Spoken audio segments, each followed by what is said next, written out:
Tommy Jaggi of Fansided here with NFL expert Marcus Mosher to talk about preseason week 2 football. Some of the big performers, Marcus. We've got to talk about Trey Hendrickson today also, and a quiet storyline that for whatever reason it's kind of getting buried that we're going to close today's show with. This is the No Huddle Show on Stack in the Box, Marcus. Let's talk about Caleb Williams. First off here, just played his first preseason action of the 2025 summer.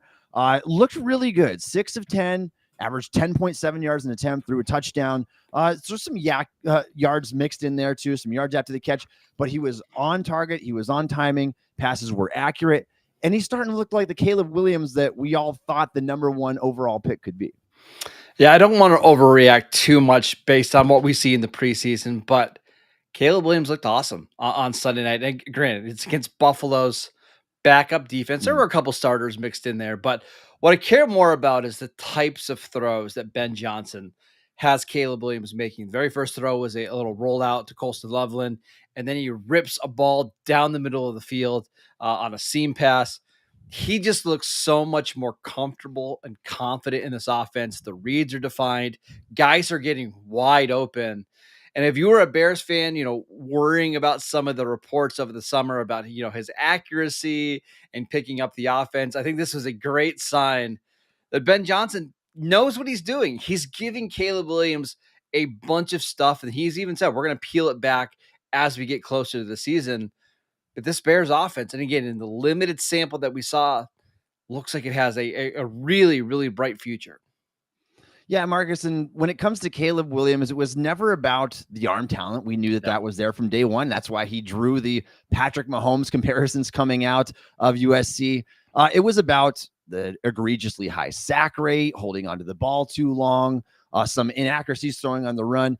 Those are the things that looks like he's cleaning up already. And again, we don't want to overreact to preseason action here, but there's a lot of changes and changes for the positive in Chicago. You've got Ben Johnson there now, the mastermind, offensive mind from Detroit. Luther Burden is there. He didn't play with Burden much. We're going to talk about him in just a second. Colston Loveland. And so these additions, no doubt, are going to make the team better. How much of an impact does that have on the improvement that we're seeing from Caleb Williams early on? Having a competent play caller, and I think Ben Johnson's better than competent, but I mean, you look at what they had last year with Shane Waldron and just a really rough offense for a rookie quarterback. And now you go to somebody who has all the answers like Ben Johnson. It's a massive upgrade. But I also think adding some guys on the offensive line, 2 veterans, right? Joe Tooney, who actually did not play last night. They were resting him. And then Drew Dahlman, who is one of the smartest centers in the league. That's been a problem for Chicago over the last couple of years. And it's so nice to have a veteran center who can make all the line calls, who can help identify coverages. So your rookie or your young quarterback doesn't have to worry about all that kind of stuff. So for me, that's just as big of a part of it as getting a Colston Loveland and a Luther Burden, getting a veteran offensive line that's going to put him in good spots. Everything is set up for Caleb Williams to have a monster season. And again, based on the little bit that we saw last night, I will be shocked if he doesn't have it. This is an awesome environment. And I do think Ben Johnson's going to put him in a position to succeed. Yeah, just got done with the all-22 with Caleb, and it's everything that you wanted to see. Rhythm passes, timing, hitting players in stride so that they can do damage after the catch. All those changes seem to be positive. Obviously, the offensive line upgrades kind of get overlooked with the moves they made in the draft and obviously getting Ben Johnson, but this should be a much improved offense, Marcus. So let's talk about another player from this offense who also had a good game, and that is Luther Burden, second-round pick of the Bears early on, especially if you go back to his 2023 season at Missouri. I mean, this guy looked like he was going to be like a future top 10 pick, ended up sliding in the draft. You and I are both bullish on him. We were much higher than the consensus on Burden because he's electric with the ball in his hands, and you can see that in the limited action that he's had so far in his first preseason. 3 catches for 49 yards on 3 targets. I watched the all-22, try to diagnose all of Burden's routes, Marcus, and there was a lot to get excited about. There were probably 4 or 5 other opportunities that he should have and probably could have been targeted by Tyson Bagent there and didn't get the ball his way. He could have made several more big plays in this game, but with the looks that he had, he was incredibly efficient. Yeah, and honestly, I don't even care about the routes and the yards after catch from this game. One of the things that stood out was his blocking, and I I was know going to mention that too. yeah, Yep. the blocking doesn't get you don't get fantasy points for blocking. People aren't gonna put it on social media, but there were several times, including on one of the rushing touchdowns in the first half, where he motioned down to the line of scrimmage, cleared out a linebacker, which set up the touchdown. That is the kind of stuff that you need to be able to do as a slot receiver in Ben Johnson's offense. It's why Amon-Ra St. Brown got on the field early during his rookie years because he could block. And that's one of the things that Ben Johnson's been challenging Luther Burden is to really ramp up the physicality and become a useful blocker so that way he can earn more snaps. And Greg Olsen was loving it. Like if you were watching the broadcast on Sunday night, Greg Olsen could not get over how good of a blocker Luther Burden was.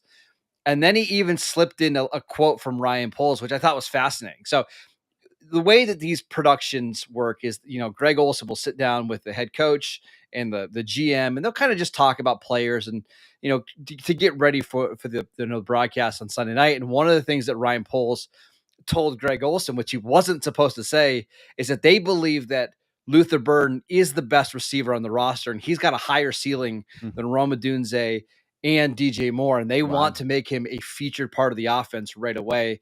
They said it's going to take him some time to get used to running NFL routes, but they think he has the highest ceiling of all three receivers. We'll see what his role looks like early in the season because I do think Olsen Zaccheaus is going to get some work. He scored a touchdown in this game, but it's clear that Bears absolutely love Luther Burden. He's going to have a big time role in this offense.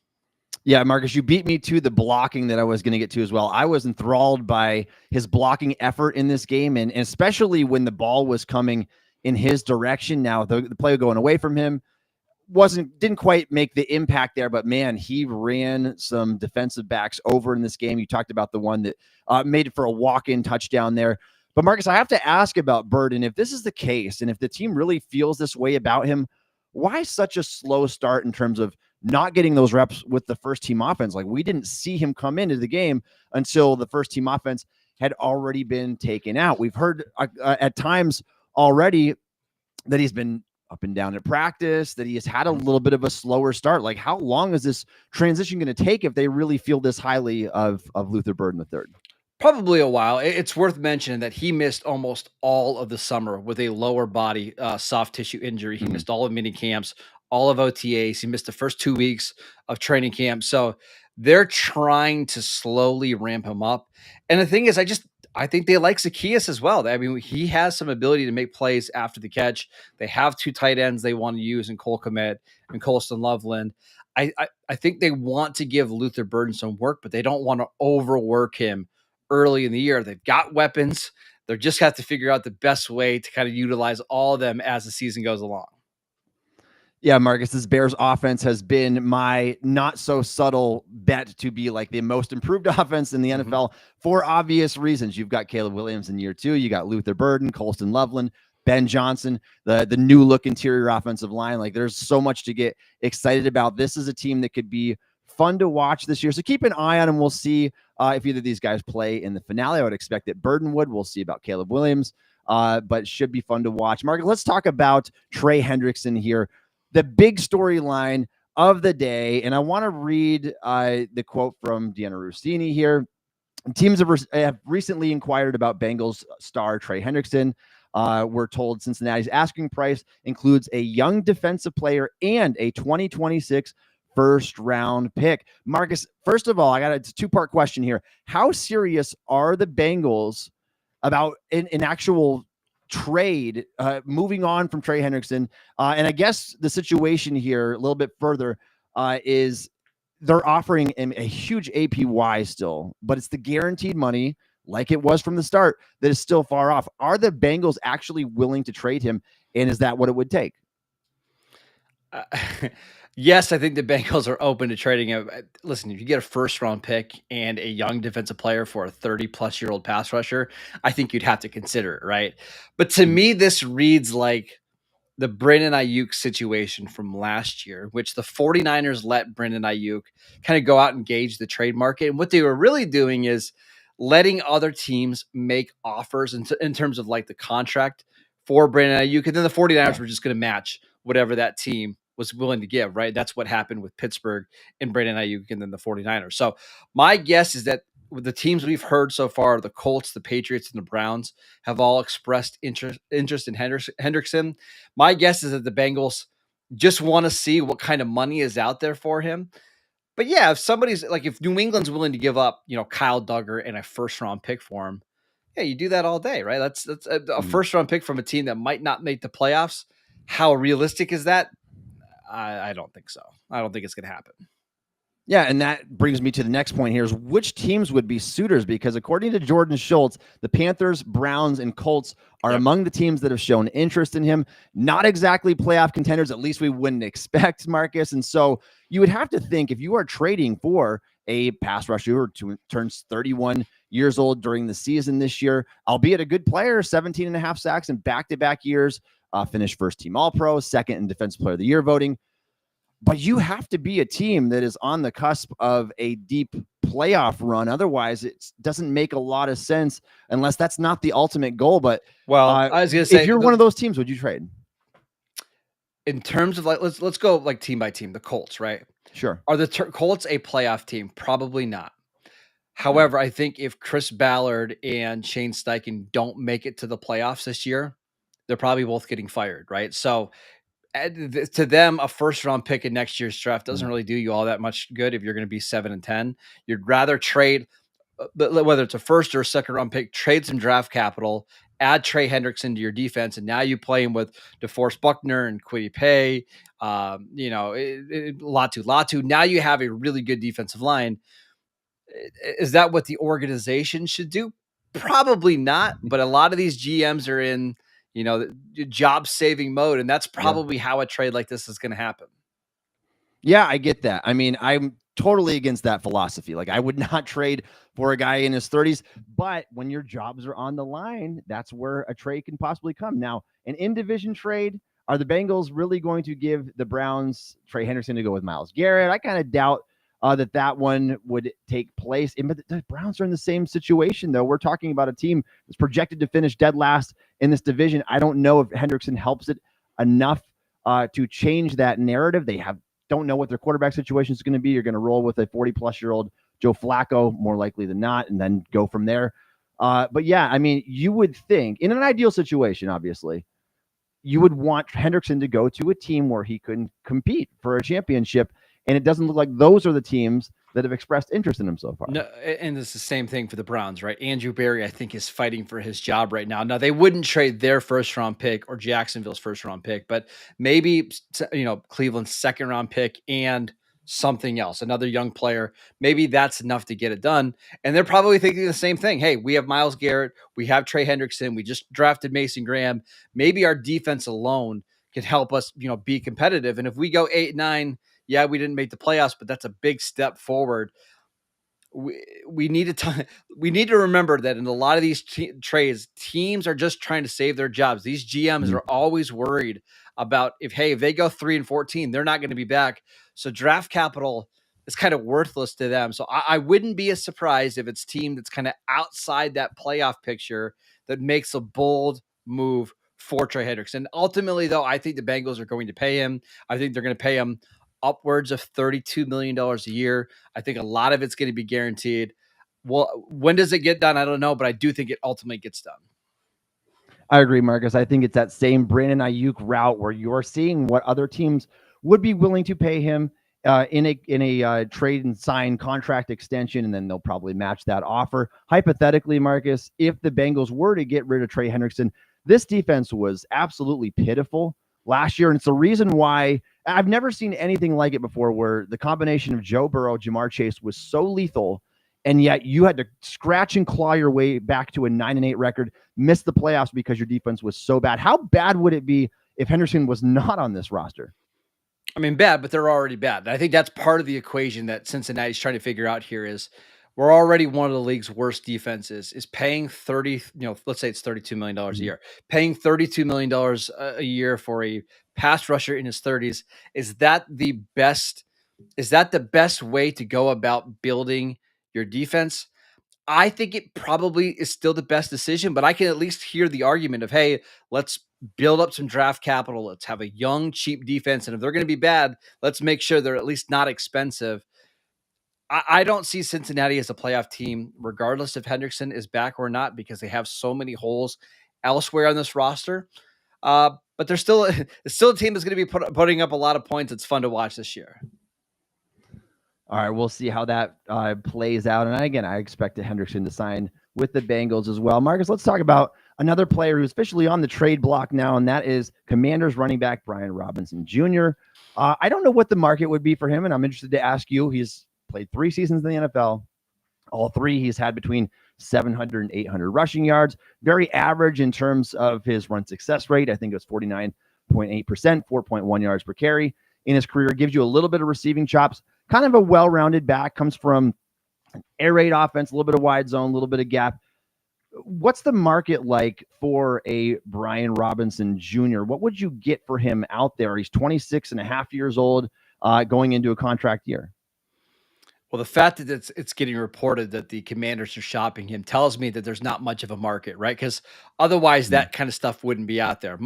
Here's what's going on in Washington right now. They have a couple young backs that they really like. They have Austin Eckler, who's going to be the passing down back. I think they're going to utilize Deebo Samuel as more of a running back this year. They have Sean Rodriguez. They have Ja'Cory Krosky-Merritt, who's an older 7th round pick. I just don't think they want someone like Brian Robinson, who's more of a downhill runner than a wide zone runner. And honestly, I think they're going to be playing even more air raid this year under Cliff Kingsbury.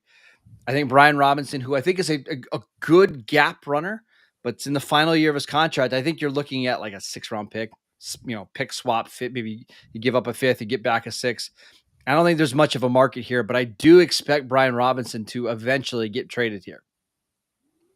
Yeah, I mean, if you're the Commanders and you're a team that just won 11 games and or 12 games last year and a playoff, you had playoff success, is this a move that's worth making if you're talking about late day 3 draft capital? And what are the alternatives in Washington's backfield right now? Who do they have to feel confident about? Well, they really like this Ja'Cory Krosky-Merritt, who they got again in the 7th round. He sat out most of last year because of a transfer issue, an NCAA violation. We'll see. I'm always really hesitant about 7th round picks coming in and producing right away, but they really like Austin Eckler and they really like Rodriguez, who is averaging over 5 yards per carry throughout his career. I think they want to be a little bit more explosive in the backfield, and that's why Washington is looking at moving on from Brian Robinson. Yeah, Robinson, the bigger type of running back, 6'2", 225 pounds, doesn't really excel in the explosive play department. And so I understand the mindset there at the very least. Marcus, let's talk about Jaxson Dart here for a little bit.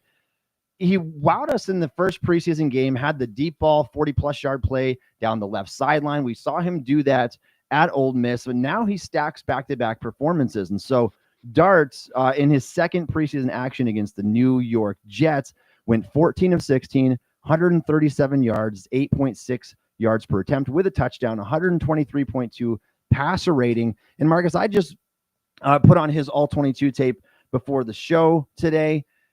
There was a lot of screen passes mixed in, not really uncommon what we've seen from him in his college career either, but he was on target in the over the middle of the field throws, made 2 or 3 explosive plays down the middle of the field. This is the type of stuff that you want to see from him. And I think we're seeing it earlier than anyone expected. This was a raw 21-year-old when he got drafted.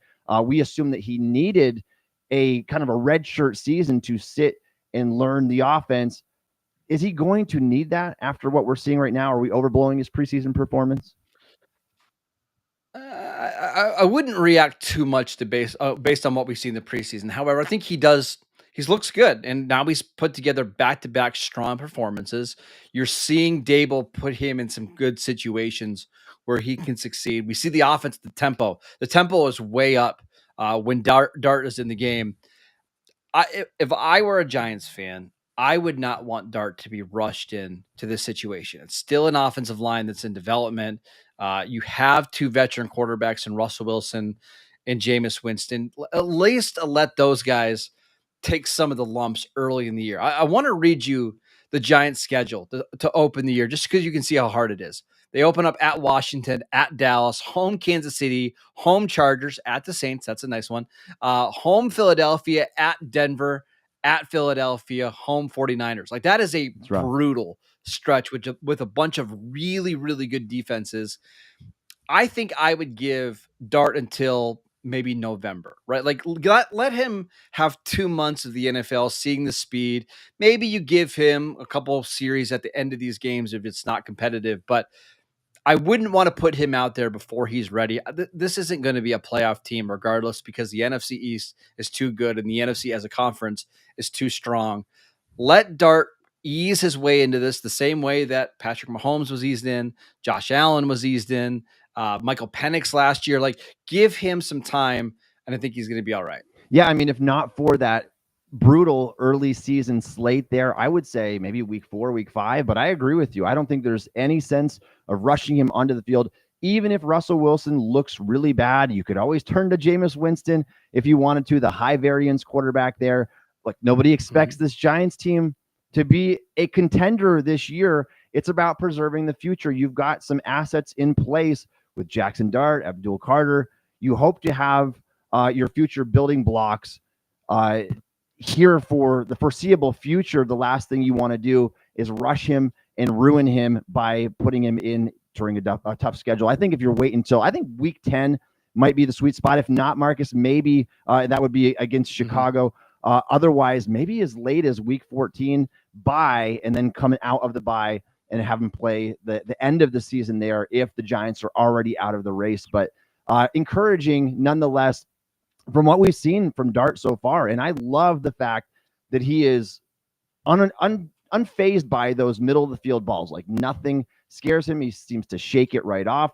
I liked Daniel Jeremiah's pre-draft comp for him, which was Jalen Hurts. I think that he has some Jalen Hurts to his game now. Obviously, we don't know if he's ever going to reach that ceiling, but in terms of play style and the confidence that he plays with, I'm liking what I'm seeing so far. Marcus, let's talk about Justin Fields, the other quarterback that was in this game, obviously played early on when Russell Wilson was on the field for the Giants. But Justin Fields, the New York Jets quarterback, going into year 5 now, Marcus, we are not seeing what we want to see from him. There were reports from camp that he was struggling with accuracy, and now he goes into week 2 of the preseason, 1 of 5 for 4 passing yards before his night was over. We know that this is going to be the Jets starting quarterback. They don't have a legitimate option outside of him, but man, the Jets are putting a lot of faith. Aaron Glenn is putting a lot of faith in a 5th-year quarterback who just has not figured it out as a passer, Marcus. And at this point, if he hasn't figured it out, probably he's not going to. No, he's been the same quarterback for the last 4 years, and he's going to be the same quarterback in year 5, where the flashes are really exciting. He'll hit a deep ball down the sideline with gorgeous touch, and he can make plays with his legs, and he's a really good short yardage runner. But the down-to-down consistency isn't there, and that's what separates these talented quarterbacks from the guys that actually are good, that move offenses. And it's just going to be hard for the Jets to have any sustained success on offense because you have a quarterback who is wildly inconsistent, who doesn't get to his second and third reads, who doesn't take the easy checkdowns and holds the ball too long. I understand why the Jets went out and signed him, because they want to be a physical run team. They believe that, let's limit the passing attempts. Let's let Justin Fields run and let's lean on our rushing attack.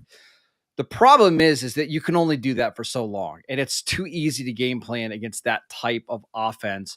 So I think it's going to be a long year for this Jets offense. I do think they're going to run the ball extremely well, but any hopes that like Justin Fields is going to turn it around and be a franchise quarterback, I think those are long gone. Like, we would have seen it by year 3. Mm-hmm. We're into year 5 right now. Like, it's time. And unfortunately, it doesn't seem like, from all the reports from Jets camp, based on what we've seen in the preseason, it's going to be a struggle for the Jets on offense. Yeah, I agree. And it's easy at times to get excited about Fields' arm strength, his rushing ability, obviously very good in that department, but your legs can only get you so far if you're not improving mechanically. I noticed some throws from that game. Some were high. One of them skipped off the ground. Like, the accuracy is just not there on routine passes. And over his first 4 seasons in his career so far, 61.1 completion percentage and a 38.5% success rate. Those are not numbers that you can live by and expect to have consistent, sustained results on offense. I would be surprised if we got those this year. I would have to assume, Marcus, right, that this is his last opportunity as a starter in the NFL.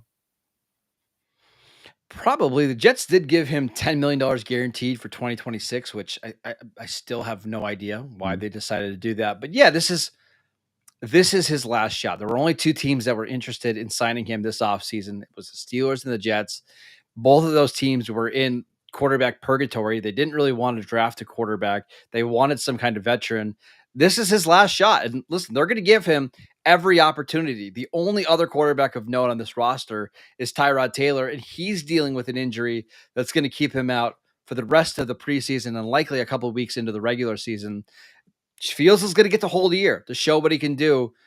So far, though, not so great. Yeah, and I think there was a reason why the Steelers were able to trade for him for a 6th-round pick during last offseason. The market is just not high for him. I think that most teams are out on him because of the lack of consistent passing ability. So we'll see what he can do with the Jets. But so far, not a lot to get encouraged about. I think you're going to have to ride the coattails of your defense and hope that your running game can get you to where you need to go. But that might be a futile effort there, Marcus. And I want to close today's show with a storyline that I don't feel is getting talked about enough, and that is the health of quarterback Matthew Stafford, 37-year-old quarterback. So good still when he plays. We saw that even last year, but this back injury is not going away. He still is not practicing for the Rams. Now, we know that Sean McVay is really hands-off in the preseason. He doesn't like to play his starters hardly at all. But are we looking at a quarterback that's going to be ready to come out and compete when the season opens? I mean, probably not, right? Like if you're missing all of training camp and all of the preseason, it's hard to believe, we're 3 weeks away from the regular season. It's hard to believe he's going to come right back in and be awesome. He has a new receiver in Devontae Adams. I have my doubts that he's going to come in and look good right away. However, from everything Sean McVay has said, this isn't something that like he needs surgery on. It's more of a pain tolerance issue. And we know that's never been a problem for Matt Stafford. He'll go out there, grit his teeth, and play through just about anything. The sports books haven't really overreacted to this at all. Like their Super Bowl odds haven't changed. Their win totals haven't changed, anything like that. But it does feel like it's a very fragile situation in the sense of like, hey, one wrong hit or one twist that maybe was a little unexpected, and all of a sudden he's out for 6 weeks. It reminds me a little bit of, one of my former quarterbacks, Tony Romo with the Cowboys. Going into that 2016 season, he was dealing with a back injury. He wanted to play a preseason game to kind of knock some of the jitters out, right? He goes in there, he gets twisted up against Seattle, and we see him play like 5 snaps for the rest of his career. Like that's my fear with Matt Stafford. So we're at the stage of his career where one wrong hit could be the end. I hope that doesn't happen. And I'm sure that's why Sean McVay is using every precaution to make sure that it doesn't happen. But it is a very strange situation going on in LA right now. Yeah. I mean, if we're being honest, he's already running on borrowed time, like outside of the few exceptions, in recent generations, Marcus, he's a 37-year-old quarterback. We know that he's got to be on his last legs. What's discouraging, though, is if not for this back injury, the arm talent still looked phenomenal. Obviously, the legs aren't. He was never a runner, but he used to be able to scramble. That's all gone by the wayside, but the arm talent is still there. He's still incredibly smart. So we hope to see another good year of Stafford. But that back injury, we don't know what the case is going to be. So keep an eye on that, and we'll see if he ends up returning to the field anytime soon. But not good news if you are a Rams fan. All right, Marcus, anything else?